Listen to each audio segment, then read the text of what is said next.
What specific workout routine? I like weight training, and weight training is one of those things that you need to do consistently. Like health is wealth, especially as women.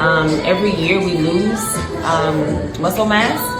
So if you're not working out or doing any kind of resistance training or weight training at all, we will continue to have like more cellulite and get a little bit more flabby and things like that because we're constantly losing our muscle mass, and also it depends on your diet, right?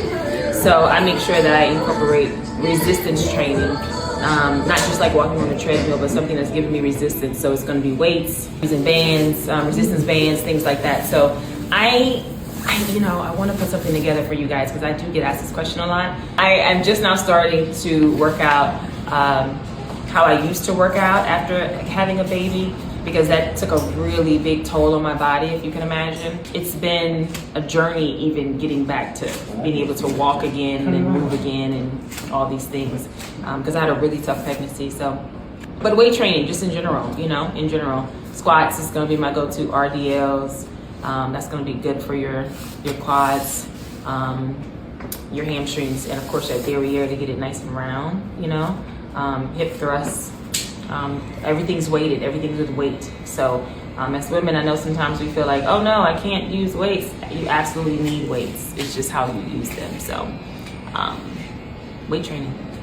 But you just start with what you can and you continue to grow from there. You have to learn to love your body and accept it for where it is today and be grateful for that, hey, I'm only doing 15 pounds, cool. Be in the spirit of joy for that 15 pounds of like, that's what I did. That's what I had to do, because it was definitely humbling for me after pregnancy to get back into working out because my body was so weak and I couldn't do anything that I used to do.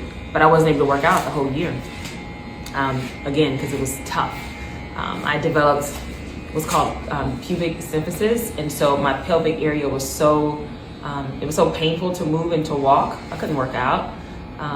So I had to be able to cope with that. It got so bad I wasn't able to like walk unassisted. Like my husband had to help me walk, just so that we could carry our child. So, some women get it, some women don't. That's the thing about pregnancy. Some people get this, some people don't, and that's one of the things that I had to deal with on top of all the other many things that happened. So I want to get into that and tell my story and really, be candid, because I realized no one talks about the realness of it. And so I just felt really ill-prepared for the journey of pregnancy that led me to motherhood. And I want to be more transparent to be able to help more women, because for me, I believe knowledge is power. So if I know something, I can better prepare for it, right?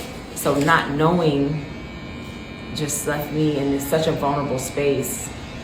And it was tough, and it made it really difficult for me to navigate. So that was a really long answer.